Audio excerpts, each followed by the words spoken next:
Hey guys, welcome back to Clownfish TV. This is Neon. We're going to do an update on the Dungeons & Dragons movie situation on the box office. According to reports, it's looking like it's actually coming in at the higher end of expectations. That Dungeons & Dragons Honor Among Thieves is actually at going to open to $38.5 million, which puts it at the higher end of the $30 to $40 million projection that the movie had. Again, this is a movie that really didn't have a lot of buzz, didn't have a lot of marketing behind it. And, you know, I did not think it was going to do that good. I'm going to tell you the truth. And this is actually, you know, after our website, Jake James Lugo on clownfishtv.com, he actually gave it a pretty good review. He said it was actually really good. Well, I mean, it wasn't the best thing ever, but he said it was better than the previous Dungeons & Dragons movie anyway. So the word of mouth has actually been pretty decent on this one. It was just kind of a, you know, in a really weird place where it's coming in between two major tentpole franchises, John Wick 4 and Super Mario, coming out next week.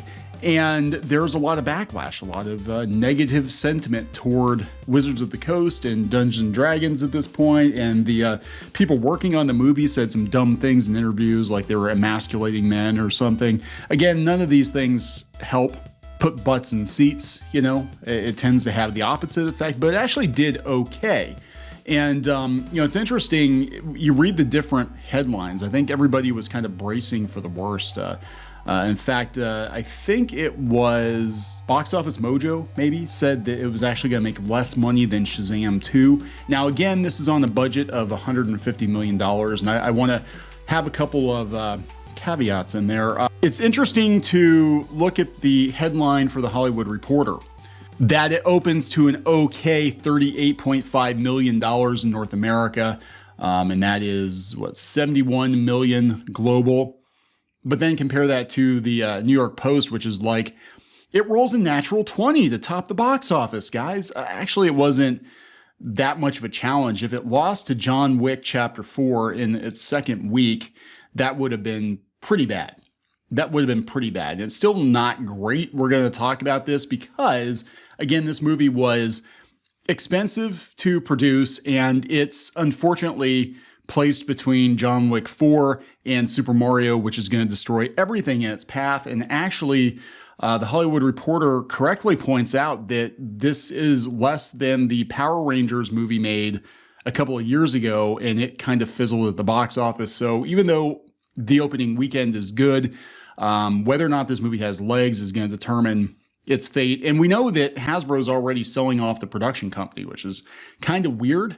I don't know. So let's talk about this. Before we get into it any further, please subscribe for more pop culture news, views, and rants, guys. We are over 300,000 subs, and I'm going to stop talking about, I swear I'm going to stop talking about it here pretty soon once we're verified over 300. But if you could give us a sub, we do talk about pop culture. We talk about movies. I talk a lot about tabletop lately, and we've been following the Dungeons & Dragons movie because there was a lot of talk about how people were going to boycott this movie and protest over Wizards of the Coast and the OGL 1.1. They were going to boycott the movie because the directors working on the movie said that they were trying very hard to emasculate men. Lots of reasons why people weren't into this movie, and it turns out that the movie, everything I've heard is it's actually pretty decent. It's not the best thing ever, but it's actually pretty decent. And, you know, for normies, that's all people are asking for usually.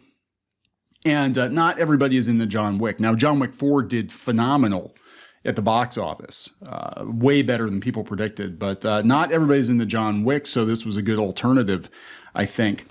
So let's talk about this, and then we're going to talk about where it kind of places it, though, and that Super Mario is coming, and that could be a very, very bad thing. In fact, we've already got our tickets for Super Mario, so we've had our tickets. This is coming from the Hollywood Reporter. Box office, Dungeons & Dragons opens to okay $38.5 million. Paramount and E1 are confident that the big budget event pick based on Hasbro's famous role-playing game, TSR's famous role-playing game that Wizards of the Coast acquired, and then Wizards of the Coast was acquired by Hasbro. Hasbro did not invent the game. This is a lot of people are like, oh yeah, WotC invented. No. TSR, guys. Anyway, it will have a long run at the box office thanks to stellar reviews and strong audience scores. Maybe.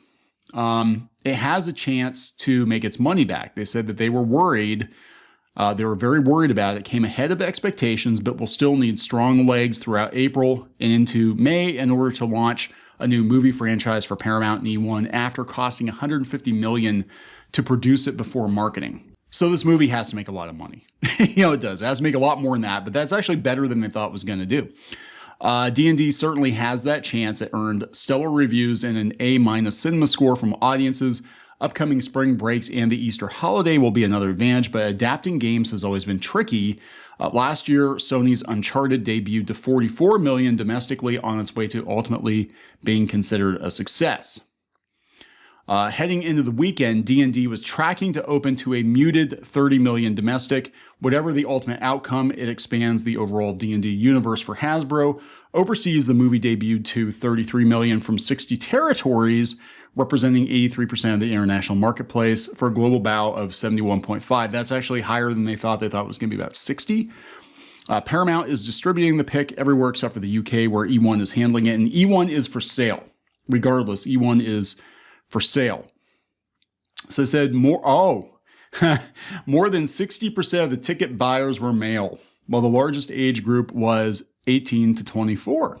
Those between ages 25 and 34 followed at 28%. In the US, the film overperformed in the West, the Mountain region, and the Midwest, while under-indexing in the Northeast and Southeast.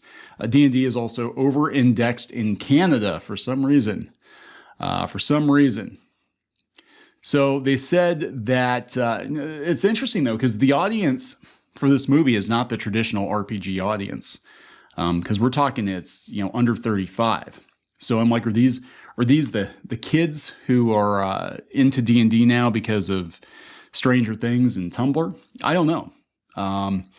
So this is coming from ComScore. Adapting a brand as huge as D&D for the big screen presents both advantages and challenges, with a massive building global fan base for the iconic role-playing phenomenon, offering up a huge potential audience of diehard aficionados, while attempting to draw a crossover audience of the non-initiated. The good news is that fantastic reviews and a solid in-theater experience will likely result in long-term playability.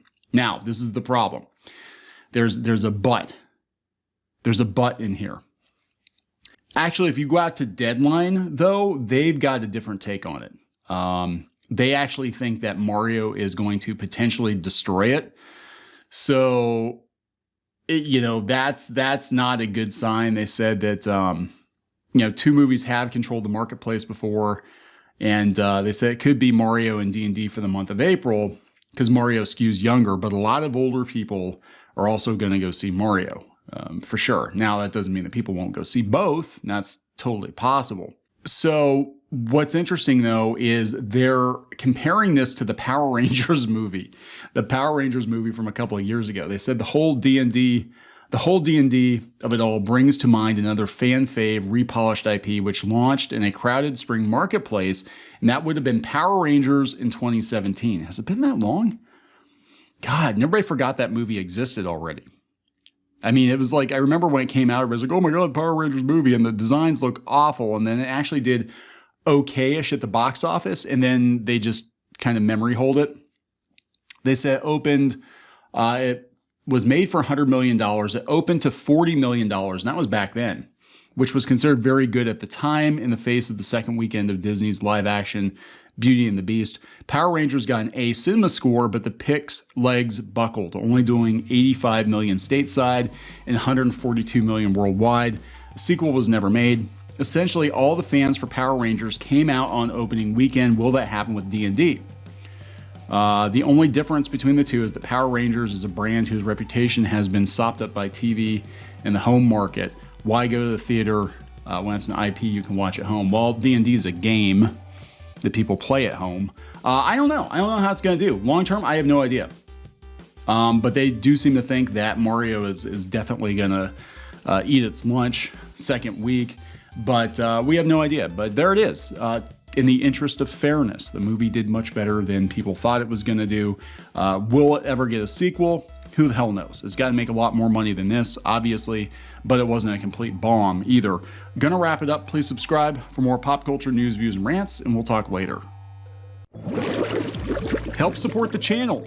Go to thereef.support and get early access to podcasts, videos, and other content. That's thereef.support.